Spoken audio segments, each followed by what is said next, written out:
Welcome to Bhola বিনিস little corner of the internet. আজ হঠাৎ ভোলা কেন বলছি, কারণ প্রায় 12:30 আমি বেশ আনন্দে আছি। আমার তো ব্লগ শেষ হয়ে গিয়েছে, তো আমাকে আর ব্লগ বানাতে হবে না এখন 2 দিন।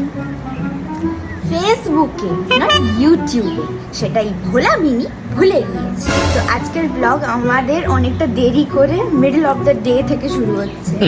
বলি বুঝে গিয়েছো ব্যাপারটা তো। আজকের ওয়েদার তো আলাদাই, প্রতি 1 ঘন্টা ছাড়া বৃষ্টি হয়, আবার মুখ ভার করে রাখে। মাঝে লাঞ্চের আগে একটা এডিটিং করে ফিটনেস অ্যাকাউন্টে পোস্ট করেছি। বাট যতই বৃষ্টি হোক, ফাঁক পেলেই পালাবো, ফাঁক পেলেই পালাবো।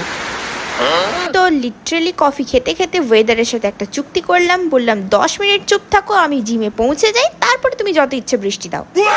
আর বিনির কথায় কি ইউনিভার্স মানা করতে পারে? এই মানব সমাজ লয়ালিটি দিক বা না দিক, আমার ইউনিভার্স কিন্তু সবসময় লয়াল। ঠিক জিমে এন্টার করেছি, আবার বৃষ্টি শুরু। আচ্ছা, অনেকেই দেখি আমার ওয়ার্কআউট স্প্লিটস চাও। আচ্ছা, আমি যা ওয়ার্কআউট যেদিন যেভাবে পরপর দেখাই, ঠিক সেইভাবেই কিন্তু ওয়ার্কআউটস গুলো কমপ্লিট করি। Each one 3 sets till failure চেষ্টা করো। আরো যদি কোনো কোয়েশ্চেন্স থাকে, কালকে আমি ফেসবুকে সন্ধ্যে 7টাতে লাইভে আসবো, তাও আবার প্রথমবার, অনেক ভুলচুক হতে পারে। তোমরা এখানে কমেন্ট বক্সে অথবা ফেসবুকের লাস্ট পোস্টে কমেন্ট করে রাখতে পারো, আমি চেষ্টা করব উত্তর দেওয়ার। এদিকে বিনির মাতাজি তো দিনের শেষে একদম ফাটিয়ে দিয়েছে হেলদি চিকেন বিরিয়ানি, তাও আবার ব্রাউন রাইস দিয়ে। ভাবা যায়, রেসিপিটা জানতে হচ্ছে পুরো চুম্মা।